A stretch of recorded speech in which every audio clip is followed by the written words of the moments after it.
As the saying goes, sometimes you get what you pay for, and sometimes you don't.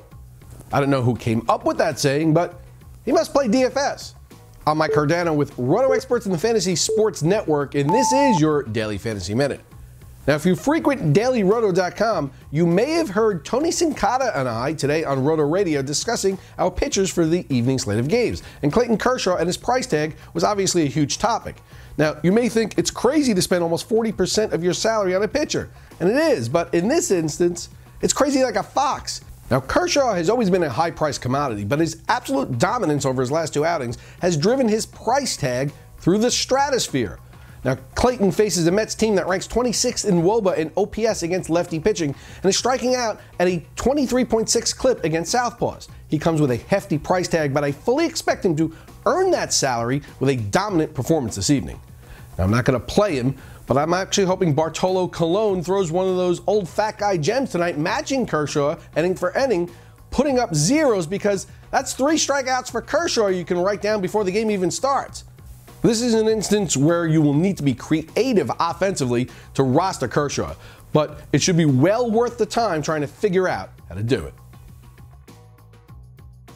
Trying to pick a second pitcher on multiple pitcher sites isn't the easiest thing to do in the world after you've shot your load on Clayton Kershaw.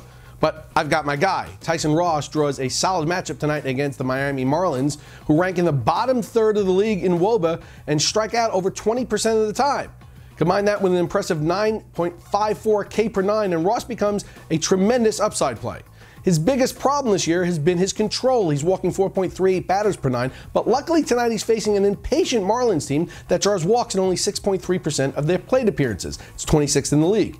It should be noted that Ross is an extreme ground ball pitcher.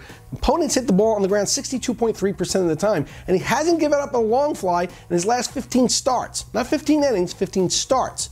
With a 3.38 ERA and an xFIP of 3.17, his ground ball rate seems to cancel out his walks, making him a valuable DFS commodity. Now, the Marlins have been abysmal on the road this year, and the Padres are heavy favorites tonight, boosting Ross's likelihood of grabbing a win.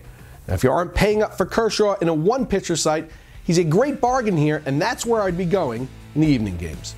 For more expert insight and extraordinary perspective on the world of daily fantasy, head on over to dailyroto.com or keep it right here on the Fantasy Sports Network.